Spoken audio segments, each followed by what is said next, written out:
Well, good morning. I'm trying to talk soft. We have a resto there, and of course, if you listen to the last video, um, there was a tremendous volume imbalance. I worked with Zoom on several emails back and forth. They do not have a solution to the problem. The software that was used by one of my listeners to adjust it, I put that video up, but it's an audio only. There's no images. We're wanting the images to appear when Zoom allows them to appear. So in any case, we're trying to create some kind of a balance, but there is no software that automatically adjusts it. So we're going to have to go with it where it is. And I'm going to let Risto introduce his topic for this week. And I will try to not talk until the end so that there's very little, if we don't get it just right, there won't be anybody blasted in their eardrums, because that's not our intention. Anyway, thank you for listening, and Aristo, please take it away. Thank you, Ron. Good morning. As you can see, I'm holding my left ear here in order so the microphone can go closer to my mouth. I will try to talk louder, even though I'm in a public place and I'll have to scream louder than everybody else here, but sometimes that has to happen. So let me start. Oh, one thing you could do is post-production. That's the only thing I see, aside no software, whatever. You'd have to record, take your video, and then put it on a program, put the audio on the program, and amplify the gain. But that's beside the point. That's too much trouble. I think with my increased vocal volume, we can get through. Now, title. I'd like to continue my empowerment series. Now, make no mistake, this isn't some guru esoteric teaching here. This is very, very basic.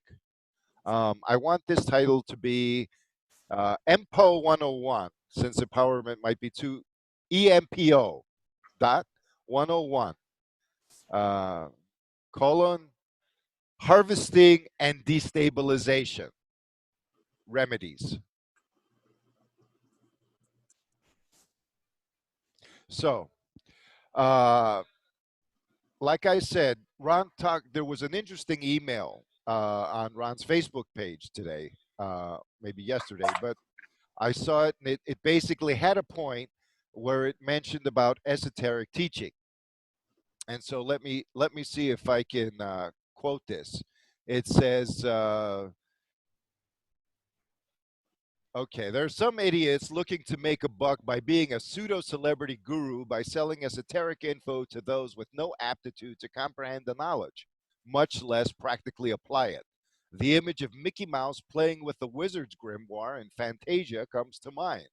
You can do that stuff, but you must be very, very skilled with it. Like all esoteric knowledge, spiritual, technical, or material, it is not for the common doofus. Hence the perceived and acknowledged need for certain things to be known only by those proven worthy. Would you like to see what happens when a camel jockey jihadi wearing a funny costume from the Stone Age gets nuclear weapons? Of course not. So I read this quote because it reflects my own sentiments. Anybody involved in esoteric stuff knows that you can't just condense it, turn it into insta esoteric application, and go tell people what to do so they can press a few buttons and then poof, everybody's a magician or a guru or a sage or whatever. This is like telling somebody, okay, you're a martial artist now after 3 days. You see that in the movies. Oh, we trained hard for 3 seconds, and with dedication, we went out and beat an army, and you see the guy. And it's like, well, if you send somebody out there and claim you have trained them as a master martial artist to go beat an army with people with bazookas, you're going to get the person killed, to say the least. That's suicide. And yet, much occultism, for example, either it's demonized or you have a bullshit version or a watered down version by opportunists being given. The same thing with spirituality, even though they're basically, the spiritualists at least aren't claiming to give you power. They're just saying, well, just keep doing this, keep doing this, keep doing this. But the common person has neither the patience, the inspiration, or the inherent need to do that. They simply aren't there in their lives. Now, at the same time, our environment is changing, and our environment is changing psychopathically, so an immune response is occurring within the human race. For 5,000 years, our esoteric potential has been repressed. Of course, the biggest dictate that royalty has given is, thou shalt not self-develop.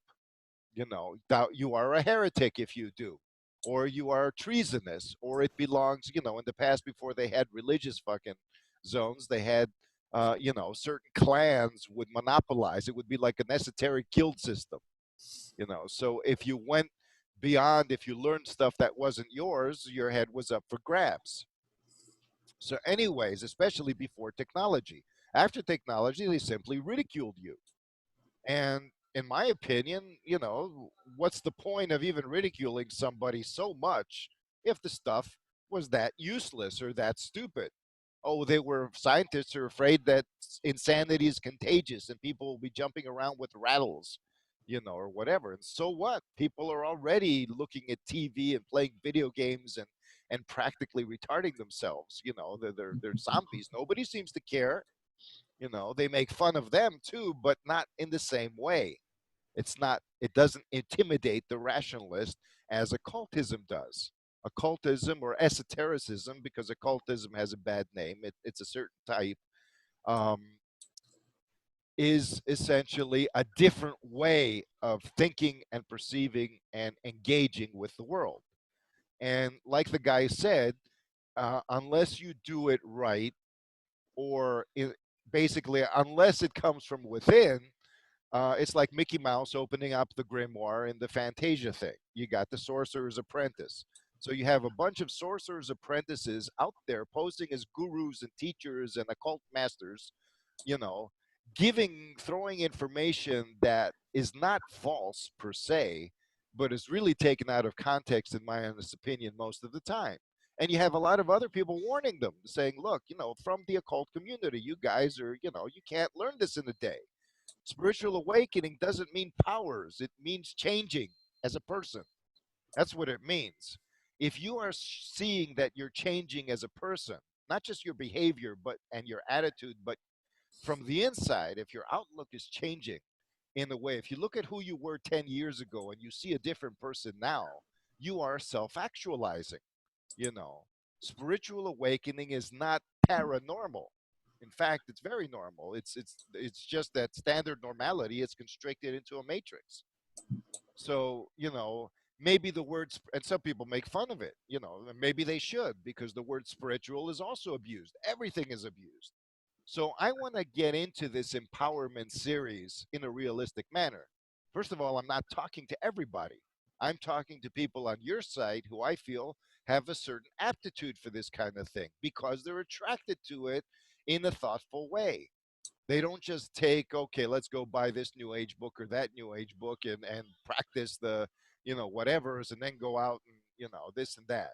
Maybe there are some among them, but I believe amongst the, shall we say, the sample populace of your Facebook page, there's a high probability that there are people with aptitude.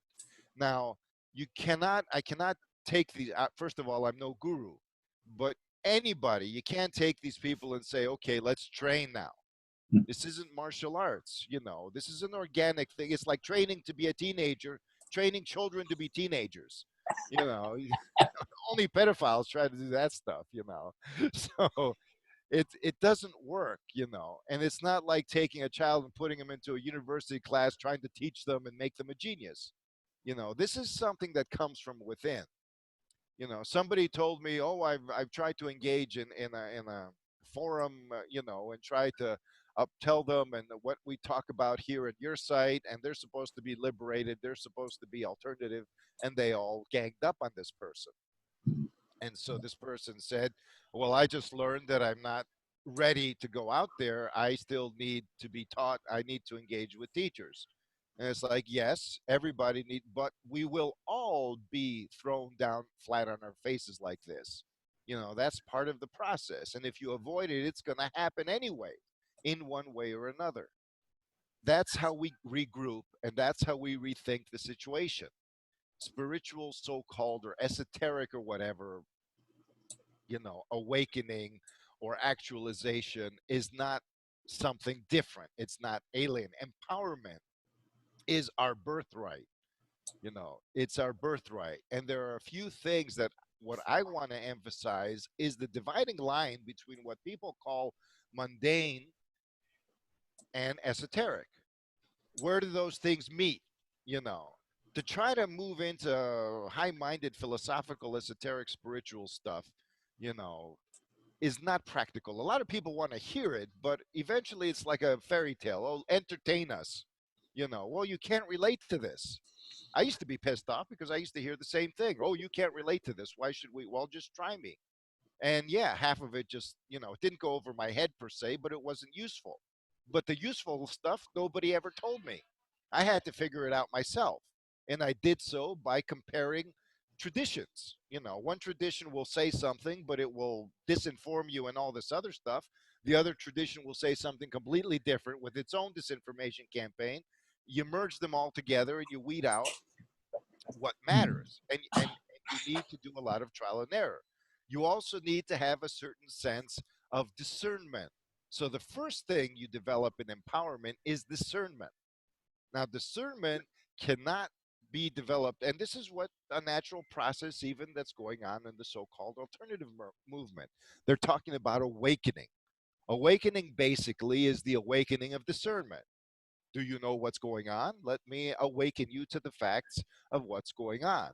So you talk to people about what's going on, and it goes over their heads, in one ear, out the other, or they fight you. That's because they have no discernment. They don't want to have any discernment. Like the guy said in the email, for example, judges and lawyers and scientists and teachers and police and media people, they've invested. I've seen people in the science, arena invest everything to get into the system, not to be good scientists per se, as aspiring to discover something or to explore the mysteries, etc., but to get into the system, working really, really hard, kissing ass, doing this, doing that, in order sacrificing their hearts, their humanity to get into the system. And once in the system, they're not gonna just, say, "Oh, the system sucks, let's go." He's right. They've invested everything on a personal level. They've done the sacrifices. If somebody has sacrificed so much, even for the wrong thing, they're like a spent card. They're like somebody who's been burned out by rejection so much they can't love again.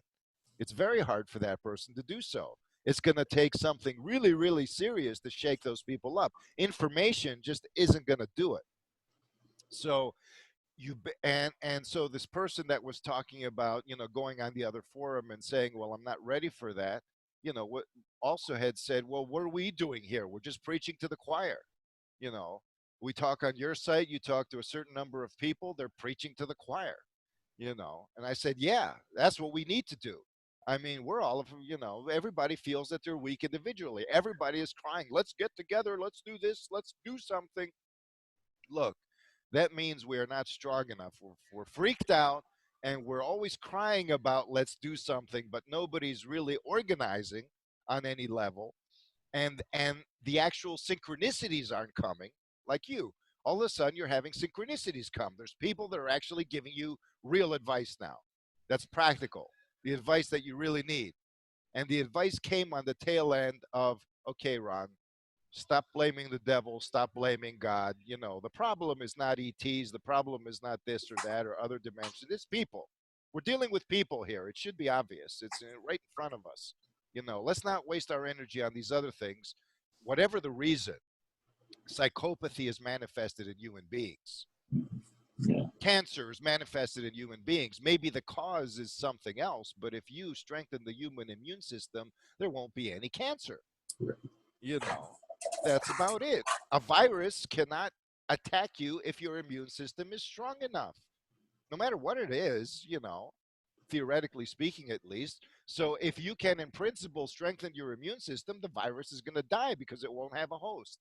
You don't need to go to the virus's home base in some jungle or in some laboratory and kill it. Kill the scientists who are making it or whatever. We don't have that leeway at this time. The leeway that we do have, and that is the great basis of discernment, is to be able to see Where can I act? Well, I can't act on the street. They're going to get me. I can't act in the courts. They're going to get me. I can't act in the religious domain. I can't act. Well, you can act in your home with yourself. Even if you don't have a home, you still have a body. You still have a mind. You act there. That's where empowerment begins. And if you take that step, this is your backyard. Your backyard can be 2 inches outside of your skin. You have to deal with your backyard. And then you deal with 2 feet outside of your skin where you start interacting with others at close range. And then you deal with 100 yards, immediately. You learn to deal with things personally where you can, step by step, and you don't have to be perfect in everything, but you realize that you've made progress because you're going to get feedback. Now you, Ron, have made progress. You're getting feedback, even though from my perspective, I've sensed the atmosphere going haywire. Somebody is trying to create another timeline shift. Look at what's happened in Paris, for example.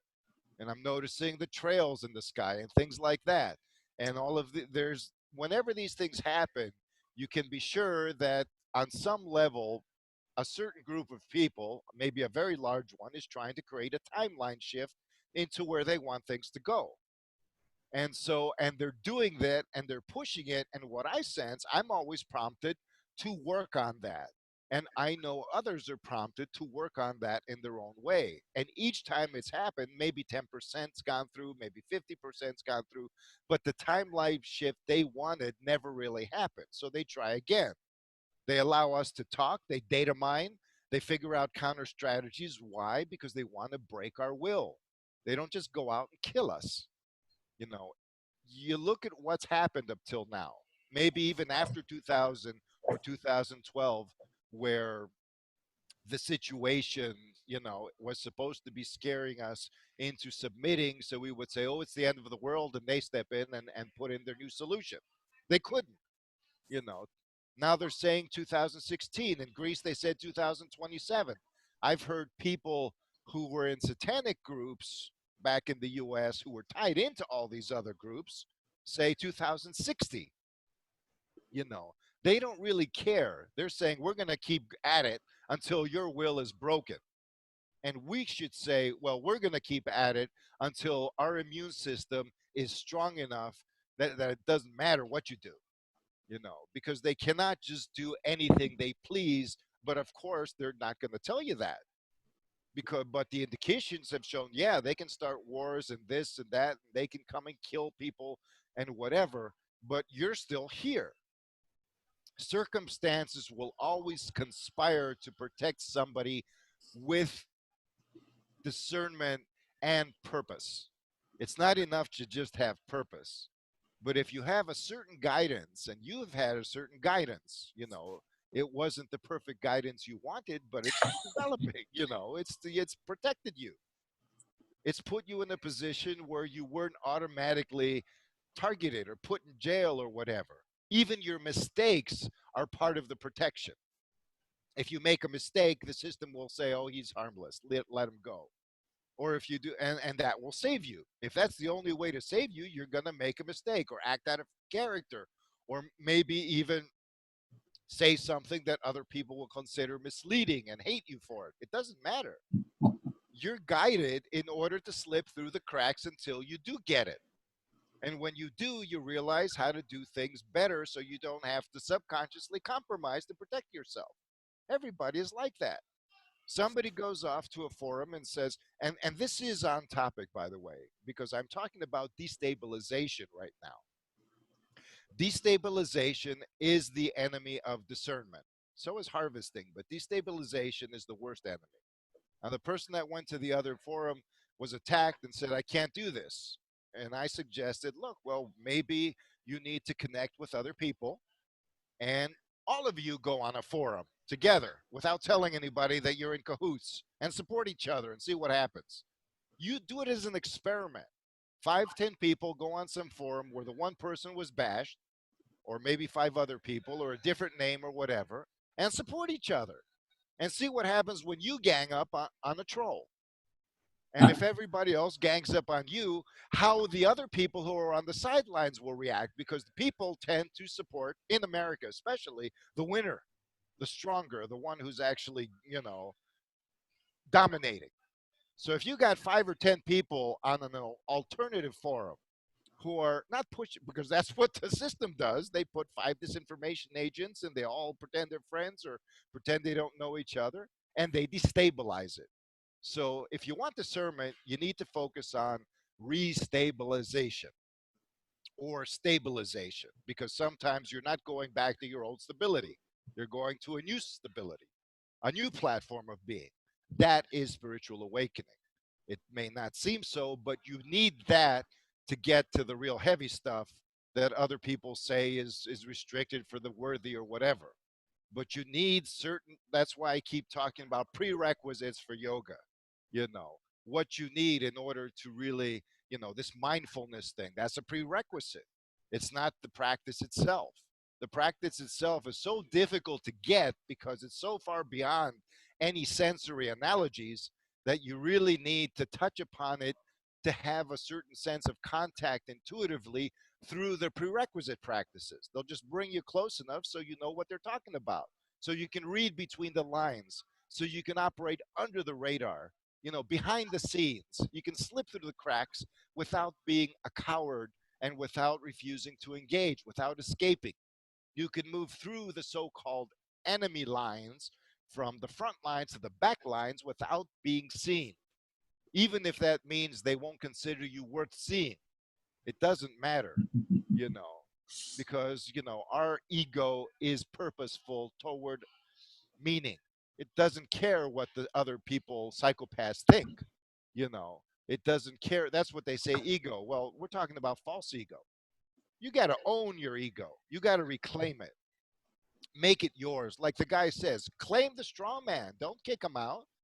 You got an extra puppet that the system can only recognize. Make it dance to your tune. Don't burn it and don't make it. It's a resource. Why not use it? So this is all part of restabilization. Now there was another video somewhere about from BBC, and I guess BBC put it out to discredit Putin, that talked about his destabilization campaign. But the BBC video at the end admitted, well, the same shit's going on in Britain, the same shit's going on in Europe and the US and everywhere. So, but it said, what do they want with this? Because it's not just about propaganda. They'll tell you the truth. They'll mix it with lies. They'll tell you bigger lies. They'll tell you, I did it. They'll admit it. Then they'll retract it. It's all about confusing you. It's all about, oh my God, there's nothing I can do. It's all too much. That's the whole point of destabilization. At the time you come up, and find yourself saying, oh my God, it's all too much, you've been a victim. You've been, pardon the term, ass fucked by destabilization strategics and tactics. You have been victimized. And so you need to get up and you need to blow the dust off, or, pat the dust off. You need to clean yourself up. You need to regroup. You need to love yourself and know that, wow, this is what feeling like a destabilization victim is like. They really got me this time. Okay, what can I learn from this? There's no such thing as defeat. It's all learning. They're the ones doing the war. That's the thing. I agree with those new age people in some way, or new thought, or however you want to call it. The fact is, I'll disagree. Real discernment says, what do you got to offer? I accept this. I'll reject 90%, but 10% is worth taking in. And so, the other people, yeah, it's like warfare because we're being attacked. But my response may not be warfare. It may be something completely different. Just because somebody's attacking me doesn't mean I have to do exactly the same thing as they do. My definition of strategy and tactics can be completely different than theirs, but I can also use theirs. You know, this requires a sophisticated level of thinking, as you can see. And this is, again, spiritual awakening, because what does meditation do? Meditation increases the gray matter in the brain. Meditation makes you smarter. Meditation actually makes you able to think in different, it depends on how you do it. But since most people don't understand what meditation is, mindfulness is good enough. Mindfulness is simply paying attention without responding. Just keep paying attention, keep absorbing, be a sponge, and then process it on your own terms. That's what happens when you're in peace. You don't think it, you process it. That means you feel into what's going on. You deal with the trauma of being victimized. You remember what it's like to love anything and just bathe in that feeling and let yourself heal in that those moments of peace, and then know that you are processing, your subconscious is processing, and you will come out of that with new ideas as you begin to engage with others in any way, even just on forums or on Facebook or whatever. That's one of the ways you restabilize. This is very, very practical advice. All of the esoteric stuff you people know out there, anybody who's listening, anything, see how you can apply it. Use your own creativity. You don't need any fancy tricks. We don't need to grab the grimoires and be Mickey Mouse. Mickey Mouse is a pedophilic creation. We don't need that stuff. And they use those archetypes against us. But the next problem is harvesting, and that's a big problem. Again, solutions have been presented. Harvesting ceases when you master the art of retrieving your consent. That doesn't mean writing a long contract and signing it on the bottom or tearing up a contract or whatever. That's just a ritual. You may want to start it like that, but you need to learn the art of retrieving your consent. It's a long, drawn out skill. It's a learning. There's no way you just go do it. That's the problem with people in the modern age. We've been brainwashed to thinking just do it. Instant action. Let's do something. And when you say that, you're basically saying, I don't want to deal with it. So let the action be the minimum amount of any. Sorry, man, this is an investment of evolution. You're in it for life. That's the attitude. It's not how long is it going to last. It doesn't matter how long it's going to last. It's going to last until I'm strong enough to end it. So the whole thing is to focus on getting strong enough, engaging, learning from it, but on your own terms. Strategy and tactics, but not on their terms. Don't fall for the warfare mentality. Redefine it. Don't fall for the healing demasculization or defeminization mentality, because healing, you think you're in a hospital bed and you're lying down opiated and on painkillers. That's not healing. Healing is also getting into it, physical therapy, engaging, exercising yourself. Sometimes it involves stress. Healing is multifaceted. Don't let the matrix define anything. Anything. You may engage with it on its terms, and that is a skill, and I would recommend it because it teaches you to engage with it without letting it engage you. So, but your definitions need to be, I mean, even if you don't know what's what, make it up. It's far better to make shit up, make you based on your sense of principles and meaning than it is to just take shit for granted. Take anything for granted because everything is destabilized, and it's destabilized to keep you all mixed up so you are being harvested. To stop harvesting, you need to find a point of stabilization, not peace, not so centeredness, and just stabilize. Deal with what you can. Don't become an idealist of I have to get it perfect type of thing. You know, find a point of stabilization, your own sense of meaning. Dare to engage in what some people call wishful thinking, but not wishful thinking that keeps you opiated. It's your aspiration. I want things to be like this. My sense, and Ron does it all the time. Well, I think things should be like this, so that's how they should be. That's how they are. God is an asshole because he hasn't done this. There's points, valid points to that. Otherwise, you're going to have to believe what other people say. And most of them are disinformation agents or affected by that. You don't have to have too many disinformation agents. You can only have one or two, and then you got a million other people affected by them, doing the job for them. Just by how many people parrot wisdom and then distort it, the grapevine of wisdom. The wisdom comes in one end and bullshit comes out the other end after enough people, process it. So we got to say we're targets of bullshit, whether it's from well-meaning people or not. And I may be saying bullshit. You need to be careful of what I say. Process it. But the important thing is that if you want to move and take steps toward empowerment, stabilization is important. Examine how you are being destabilized. Know that it's happening. It's better when you know you're being attacked than when you don't know what's going on at all. And it's better to know, and that's when you are not harvested. If you are attacked, you can make a choice. Now, I've already made a choice. No, you got to keep making it every second of every day. I'm sorry. It's not enough to make a choice on Wednesday and expect next Wednesday or next month for the choice to hold. You're being bombarded ass fuck continuously. You got to keep protect your butt always. You got to be careful, and it's not being paranoid. It's basically standing in integrity. So you can't pretend the world is loving when it's not, because the deeper parts of yourself are full of shadow, which means you're not loving no matter how much you say you want to be, and you use love and you heal yourself and you do all of that, but you don't want to get lost in the judgment of how things appear. However, don't be afraid, like Ron here, not afraid to call it as you see it. But you don't need to get stuck in how you see it. It can shift. Shift in little ways first.